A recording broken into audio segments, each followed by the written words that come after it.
नमस्कार. सत्यशोध न्यूजमध्ये आपले सर्वांचे स्वागत आहे. मिरज तालुक्यातील म्हैसाळ प्रकल्पाच्या आरगबेळ उपसा सिंचन योजनेअंतर्गत 1100 हेक्टर पाण्यापासून वंचित क्षेत्राला पाणी देण्याच्या 45,30,00,000 रुपयांच्या कामाचे भूमिपूजन रविवारी 23 ऑगस्ट रोजी माजी पालकमंत्री व विद्यमान आमदार सुरेश भाऊ खडे यांच्या हस्ते करण्यात आले. यानंतर दलित वस्ती योजनेअंतर्गत गायरनवाडी येथील 15 लाख रुपयातून होणाऱ्या रस्त्याच्या कामाचे उद्घाटन आमदार सुरेश भाऊ खडे यांच्या हस्ते करण्यात आले.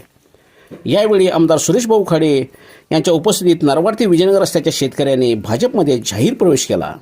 भाऊंच्या प्रयत्नातून दलित वस्ती सुधार योजनेअंतर्गत खऱ्या अर्थाने गायरनवाडी येथे ज्या कामाची गरज होती तो हा रिंग रोड मंजूर झालेला आहे आणि सदर कामाचा शुभारंभ करण्यासाठी आदरणीय भाऊ या ठिकाणी उपस्थित झालेले आहेत.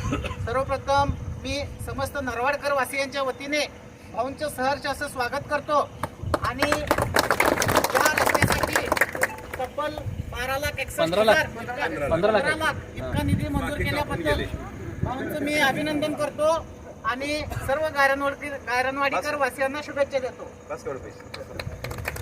भूमिपूजन कार्यक्रमास माजी पालकमंत्री व विद्यमान आमदार सुरेश भाऊ खडे, जिल्हा परिषद सदस्य अस्मिता वनमोरे, मिरज पंचायत समितीच्या सभापती राणी भोरे, सरपंच मारुती जमादार, ग्रामविकास मंत्रालयाचे माजी सचिव रघुनाथ नागरोजे, भाजप जिल्हा उपाध्यक्ष मोहन नागरोजे, भाजप जिल्हा सरचिटणीस Dhananjay Kulkarni, Vikas society chairman Mahesh Kamble, M K. Mali, Pradeep Khosage, Jaywant Nagargoje, Shankar Sanap, Shankar Shinde, Shivgonda Patil, Prabhakar Nagargoje, Rajendra Banne, Satish माळी, राहुल माळी, धनराज शिंदे सरकार, शुभम शेळके, विलास जगदाळे, भाजपचे निष्ठावंत कार्यकर्ते, पाटबंधारे कर्मचारी व ग्रामस्थ मोठ्या संख्येने उपस्थित होते.